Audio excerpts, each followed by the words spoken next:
जी दोस्तों, ट्रायंगल के सेशन को आगे बढ़ाते हुए आज का जो हमारा पहला क्वेश्चन है, जैसा कि आपको दिख रहा है, दिया है त्रिभुज ABC समरूप त्रिभुज DEF तथा BC अपान EF बराबर दिया हुआ है 3/5। तब एरिया त्रिभुज DEF बटे एरिया त्रिभुज ABC का वैल्यू ज्ञात कीजिए। अब ध्यान दीजिए,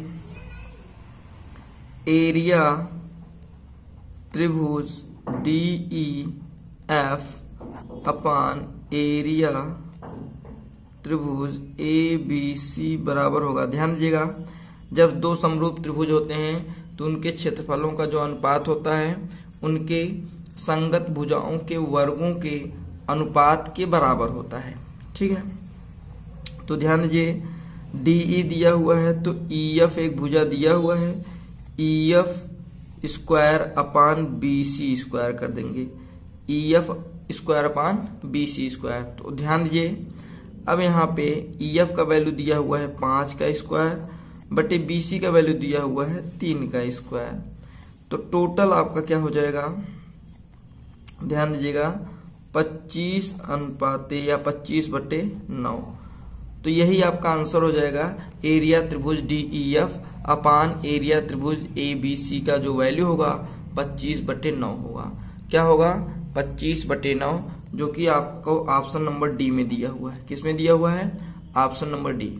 ठीक है, चलिए आगे हम लोग चलते हैं नेक्स्ट क्वेश्चन पर।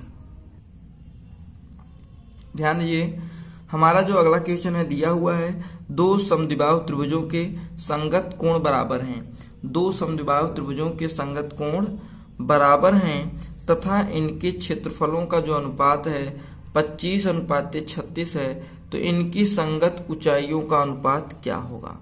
तो ध्यान दीजिए, जब दो समरूप त्रिभुज हैं, समद्विबाहु त्रिभुज हैं और उनके संगत कोण बराबर हैं, जब त्रिभुजों के संगत कोण बराबर होते हैं तो वो समरूप होते हैं। क्या होते हैं, समरूप होते हैं। तो समरूप त्रिभुजों के क्षेत्रफलों का जो अनुपात होता है उनकी ऊंचाइयों के अनुपात के बराबर होता है। अर्थात किसी भी दो समरूप त्रिभुजों के क्षेत्रफलों का जो अनुपात होता है उनकी ऊंचाइयों के वर्गों के अनुपात के बराबर होता है। तो ध्यान दीजिए, मान लेते हैं एक त्रिभुज A है A1, उसकी एरिया A1 है, दूसरी त्रिभुज की एरिया A2 है। तो A1 अपान A2 बराबर जो होगा H1 अपान H2 का होल ऑफ स्क्वायर हो जाएगा। क्या हो जाएगा, होल ऑफ स्क्वायर। अब ध्यान दीजिए, A1 अपान A2 का वैल्यू दिया हुआ है 25:6 बराबर आपका हो जाएगा H1 अपान H2 का होल ऑफ स्क्वायर। ये स्क्वायर जब इधर जाएगा तो इधर काणी हो जाएगा, काणी में 25/36 हो जाएगा बराबर H1 अपान H2 हो जाएगा। तो यहाँ पे हम फिर देखते हैं, इसका वैल्यू आ जाएगा 5/6 हो जाएगा H1 अपान H2। तो जो क्षेत्रफलों का अनुपात होगा वो कितना होगा, 5:6। क्षेत्रफलों का अनुपात कितना है, 5:6। तो देखिए दिया हुआ है आपका ऑप्शन नंबर सी में 5:6। ठीक है, चलिए आगे हम लोग चलते हैं नेक्स्ट क्वेश्चन पे। ध्यान दीजिए, हमारा जो अगला क्वेश्चन है दिया हुआ है, जैसा कि आपको दिख रहा है, दिया हुआ है त्रिभुज ABC समरूप त्रिभुज QRP। त्रिभुज ABC समरूप त्रिभुज QRP।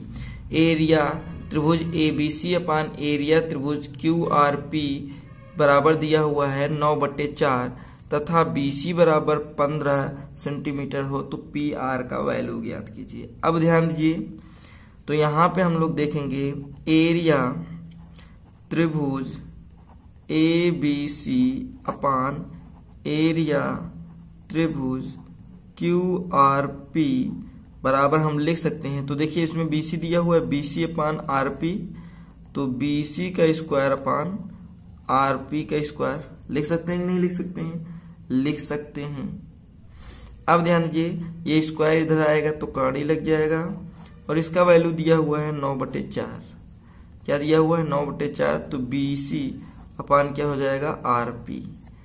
अब ध्यान दीजिए, इसका वैल्यू हो जाएगा 3/2 बराबर आपका आ जाएगा BC का वैल्यू दिया हुआ है 15, 15 बटे कितना आ जाएगा RP। ध्यान दीजिए 3 × 5 = 15 हो जाएगा और 5 दूनी 10। इस तरीके से RP का जो वैल्यू आएगा 10 सेंटीमीटर हो जाएगा। कितना होगा? 10 सेंटीमीटर। तो देखिए दिया हुआ है आपको ऑप्शन नंबर बी में 10 सेंटीमीटर। ठीक है, चलिए आगे हम लोग चलते हैं नेक्स्ट क्वेश्चन पे। यदि किसी समद्विबाहु त्रिभुज ABC में AC बराबर BC दिया हुआ है तथा AB² बराबर 2AC² हो तो कोण C का वैल्यू ज्ञात कीजिए। अब ध्यान दीजिए एक त्रिभुज बना लेते हैं ABC। तो ध्यान दीजिए जब एक त्रिभुज ABC है, इसमें दिया हुआ है AC बराबर BC है, AC BC के क्या है? बराबर है। तो अगर ये कोण इसके बराबर है, ये भुजाएं आपस में बराबर हैं, तो ये कोण भी आपस में क्या होंगे? बराबर होंगे।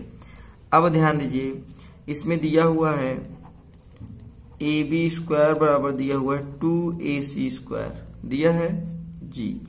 अब हम इसको लिख सकते हैं AB² बराबर AC² प्लस AC²।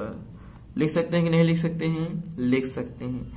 इसी को अगर हम लोग आगे बढ़ाते हैं तो AB² बराबर लिख सकते हैं AC का स्क्वायर और AC बराबर BC दिया हुआ है, तो यहाँ पे लिख सकते हैं BC का स्क्वायर।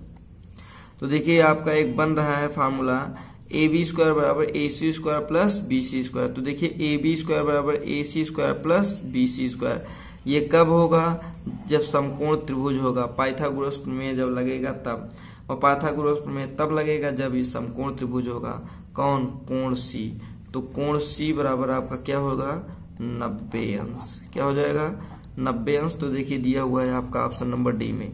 तो इस तरीके से हम लोगों ने देखा बहुत ही महत्वपूर्ण क्वेश्चन को जो आपके ट्रायंगल से पूछे जाते हैं। तो ये वीडियो आपको कैसा लगा कमेंट बॉक्स में कमेंट करना ना भूलिएगा।